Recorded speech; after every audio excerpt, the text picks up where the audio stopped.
test videos, so I'm done testing. It just is gonna have to look how it's gonna look. After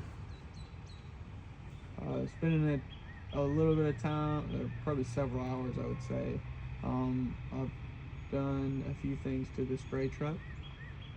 It's a 2000 Chevrolet Silverado 1500. It's a four-wheel drive. It's a base model, single cab. It's got the manual four-wheel drive shifter in the floor. It's a pretty rough farm truck that I bought last year. It's got a lot of rust, and you know the engine runs. The engine runs okay. It's just the transmission seems to shift pretty well. But it's had a few problems that I've been dealing with, and I'm slowly getting down to where I can kind of reliably drive this thing on a regular basis, even though I have been for some time now. But it's not ideal the way that it rides right now, and I got a couple other things going on, so I've taken the time to do an inspection on this vehicle, and I want to put some more money into the thing and get it to where it's drivable. So I might kind of track that process. But anyways, here starting, with taking this video, I want to go through the inspection items that are on my, list of things that I go through when I do a full inspection on a vehicle. These are the things that I've taught, that I was taught when I was working on pickup trucks when I was working at a shop. So the first kind of set of things that I go through is inside the truck. I just happen to know that it's got an intermittent check engine light, and I want to say that's like a misfire code that's coming up on it, but I haven't actually caught it recently. I had it screenshotted at one point, like what the actual code was, but I've lost track of that. So the ABS light is not on. A couple other things that I go through inside the vehicle. The horn's not working. Need to figure that out. Wipers, they work. The pump barely works. AC kind of has some problems. It works, but the modes, it just makes the fans making this like buzzing noise when it runs repeatedly. Pretty much any time the AC is on in any mode, the fan's making this buzzing noise, and it works, but it's just kind of something going on there that could be diagnosed. The wiper blades are good, like in good condition. And then I go to under the hood. I check the engine oil. We just changed the engine oil and filter. Check the coolant level. Check the transmission. The coolant level and condition was good. I did a transmission fluid. I did so checking the transmission fluid level, like the correct proper level. I didn't do that, but what I did do was I checked the color of the fluid, and it's like this blackish brown color. So that's telling me, I'm recommending, like I'm basically wanting to do a service on that. So service for the recommended service for the transmission, like a fluid change, a filter, probably. Then moving on, we check and make sure that the power steering fluid level and condition is good, and it was. Brake fluid level good. Air filter condition good. It was changed recently. The little reminder button was good. checked the coolant hoses and connections. They were good. The power steering lines are good. The cable, the battery cable connections were good. Washer fluid level low. Check the belts.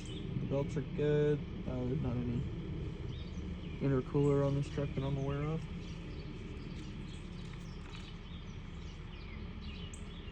So under the truck, I had it raised up like on jack stands, and so I could kind of get underneath it and see a little bit better. But I found multiple oil leaks coming from the valve covers, the exhaust manifold, the entire underside of the engine. A lot of it needs a heavy, it's covered in dirt and grime, and it needs a heavy cleaning. It's got coolant leaks. There are actually no coolant leaks that I found. Checking the transfer case, level and quality, that was good, but there is signs of leaking on the front and rear output shaft seals on the transfer case. The front differential oil level was good. The quality looked good. Same for the rear differential. The rear excuse me, the rear drive shaft has grease fittings on the like the U joints. So both of those are kind of rusted. They may or may not have an excessive amount of play, but from what I could tell, they seem very worn out. So I'm gonna go ahead and recommend, new U joints on the drive shaft, but just not as like it should be done now. I'm saying is like kind of, if you're having, like, I'm thinking down the road, if I'm having drivability issues, or I'm noticing anything, it might come down to, or if I'm wanting to do some preventative maintenance, I don't know, it might come down to replacing those, from what I can recall. And outside of that, we go to the fuel tank. We make sure it doesn't have any leaks that we can see, and I know I replaced the fuel sending unit on this truck. I got more to say about that. I checked the body mounts, and they're actually pretty worn, and I'm not familiar with changing body mounts on a vehicle like this, but it could be something that would improve the ride and might be worth doing. So then I move on to the suspension. The front and rear shocks cracked. The front springs put NA because the way this suspension is set up on you, there's not really springs in the front. It has torsion bars, and there's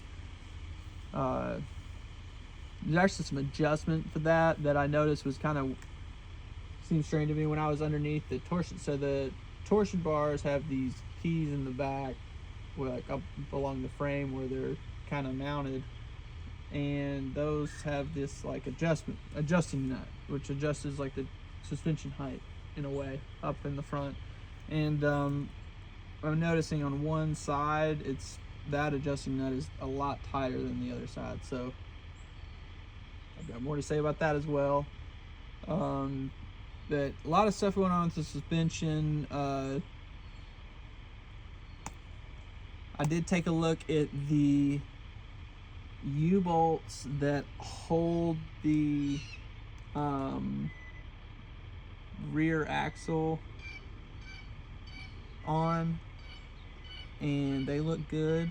I look at the control arm bushings in the front. They are worn, they are cracking. They're at the ball joints, especially where they connect to the frame. They're worn and cracking, and then where the control arms go and the ball joints are attached to the control arms, at that point they do have grease fittings. I did grease the whole front end of the truck, so pretty much every front end component had every moving front end component had a grease fitting. So I greased the front end,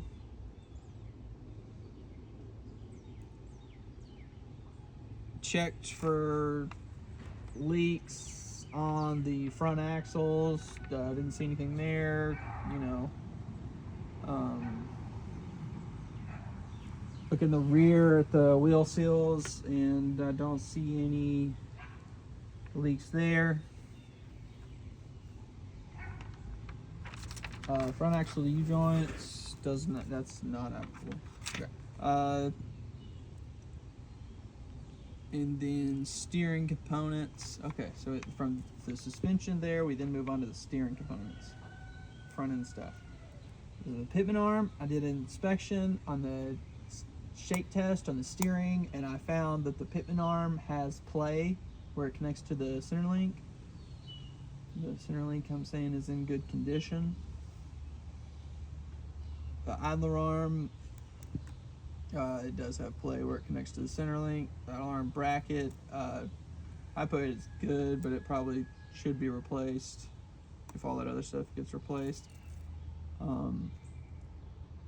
Inner, outer tie rods, didn't see any play there. Those seemed good. They seemed like they were replaced with moved parts. All this stuff all that front end stuff seems like it's been replaced before, but it's a 26-year-old truck, so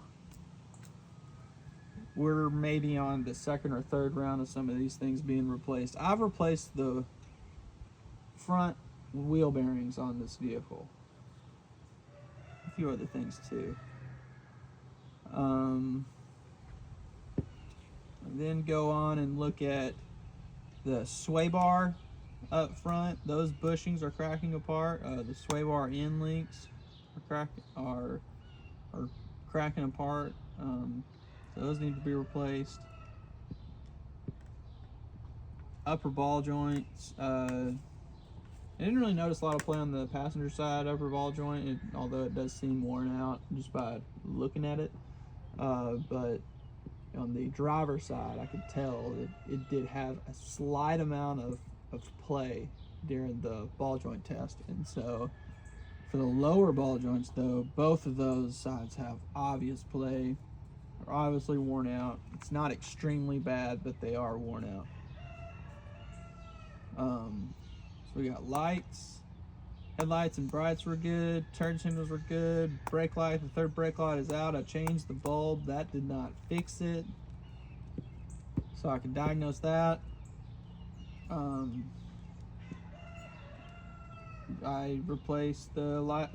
One of the reverse light bulbs is out, so I replaced those, and those are both working good now. The brakes, the front brakes were good shape. The rear brakes, the front rotors, the rear brakes, the pads were at less than 10%. So I changed the brake pads on this along with the hardware. Another thing that I did was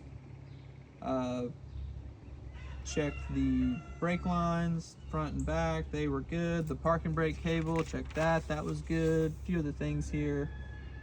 In the test drive, not really any noises. I do have a steering pull to the right constantly.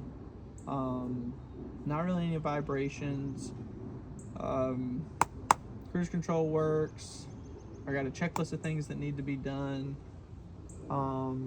It's got a bit of a starting issue, kind of like a hot start issue where you go to crank it and you just have to crank for an extended period of time.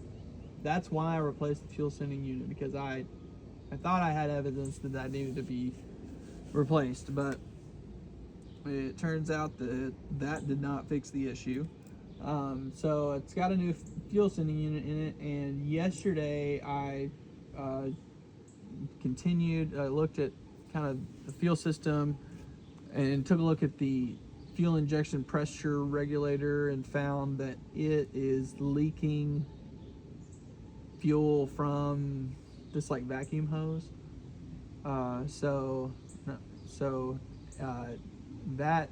That part, that determines that part is failing from what I have researched, from what I've read, and so that's kind of like the next thing that would make sense to replace, because there shouldn't be fuel coming out there. So I'm gonna try to fix that, to fix the hot start issue. wanting to fix the front end suspension stuff, but probably need to, you know, treat that as kind of like a separate issue. Obviously, the oil leaks, you know, valve covers, you know, gaskets and stuff. That could definitely be something that I fixed. But I did wash the truck off. So the next thing I do need to do is just a test drive, check everything over, the oil change stuff that I did, make sure, you know, and try to get a further idea of what kind of oil leaks are going on. And I'm gonna do some research on, you know, front end stuff and suspension stuff, and, you know, try to put some prices together, what it's gonna take for me to try to get this truck to where I want to drive it. That's pretty much everything that I came up with.